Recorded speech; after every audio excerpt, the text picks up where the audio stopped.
آپ کی پگڑی بچانے کے لیے لڑکی شادی کے لیے تیار ہو گئی۔ نکاح کا دن تھا۔ لڑکی نے اپنے اس لڑکے کو کال کی جس سے وہ کبھی پیار کرتی تھی اور اسے کہا کہ شادی میں ضرور آنا۔ لڑکے نے منع کر دیا۔ لڑکی کے بہت اصرار کرنے پر وہ مان گیا۔ جب نکاح کا دن تھا اور نکاح کا وقت ہوا تو لڑکی کے سامنے وہ لڑکا کھڑا تھا۔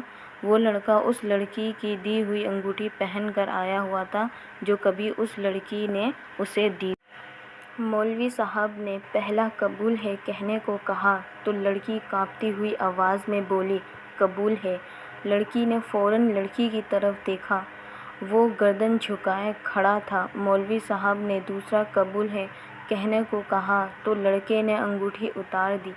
جب لڑکی نے تیسرا قبول ہے کہا تو لڑکے کی آنکھ سے ایک آنسو نکل کر اس کے رخسار پہ بہہ گیا۔ اس لڑکے کے ہاتھ سے انگوٹھی گری اور وہ چلا گیا۔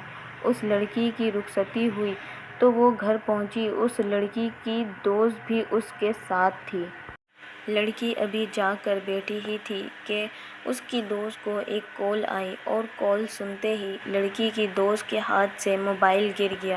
لڑکی کے اصرار کرنے پر لڑکی کی دوست نے اسے بتایا کہ شادی ہال سے جاتے وقت ایک لڑکے کا ایکسیڈنٹ ہوا اور وہ وہیں موقع پر دم توڑ گیا۔